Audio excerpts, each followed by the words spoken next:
Within the context of evidence-based coaching, Lasky proposed sorting coaching research into two categories. A.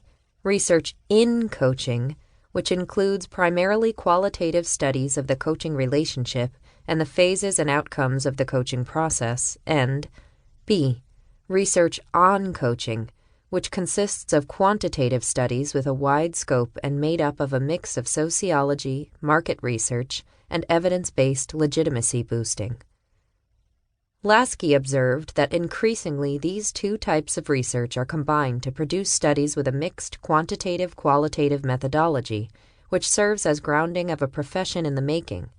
Indeed, several such studies have been produced recently. For example, Gegner, Burke and Lindley, Kumbarakaran et al., Grant et al., Perkins, Cerny et al., Gray and Goragaonkar, Chandler et al., Gray et al. In total, we identified from our systematic review 27 EC outcome studies that use some type of mixed research methods, i.e., qualitative and quantitative methods of data collection, an analysis of personality assessment inventories pre- and post-coaching. Only 5 studies use only qualitative interviews, and only 11 studies use only quantitative data. Overall, irrespective of the chosen research method, an aspect that one should bear in mind when assessing the EC outcome research is that EC outcomes are particularly difficult to measure. This is because changes in human behavior take time, and often an unpredictably long time, and moreover, behavior changes depend on developmental shifts that are non-linear, occur in stages. Measuring the outcomes of an EC intervention is therefore a particularly difficult task. Recently, there is a growing interest within the EC field towards evidence-based coaching and the improvement of the quality of outcome research. Griffiths and Campbell observed a movement towards evidence-based coaching and a growing demand for standardization and regulation from the research field, the industry, and the marketplace. Even the EC literature includes efforts to establish a typology or guideline of EC standards. The concept of evidence-based coaching was first articulated at the Coaching Psychology Unit at Sydney University, and the phrase was coined by Grant in order to differentiate theoretically grounded, empirically validated approaches to coaching from the types of coaching which stem from the personal development industry.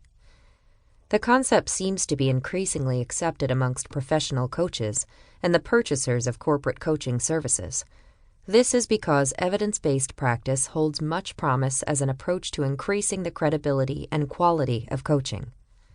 Knowledge for evidence-based coaching is drawn from the behavioral sciences, business and economic science, adult learning, and philosophy, as well as psychology.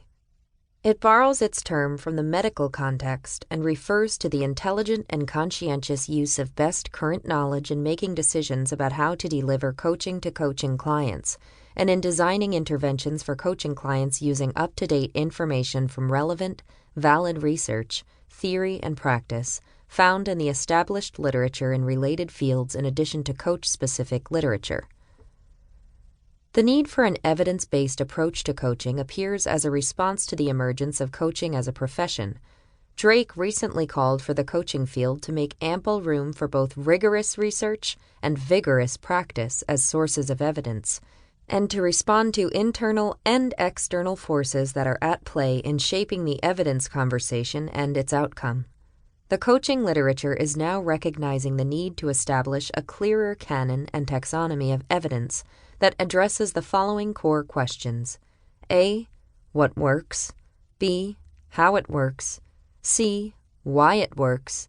D. How well it works? E. How we know it works? F. When and with whom it works? And G. What might work better? This evidence needs to be understood within its context. Evidence-based coaching has 3 main characteristics. It requires that the practitioner uses the best available knowledge in the field, integrates this knowledge to his or her expertise, and the integration requires adjustment to each client's individual situation. With regard to the knowledge domains that are essential in evidence-based EC, these are personal or self-knowledge, contextual knowledge, i.e., systemic understanding of the client's issues and objectives in coaching, professional knowledge, i.e., competencies and methods based on EC research and scholarship by practitioners.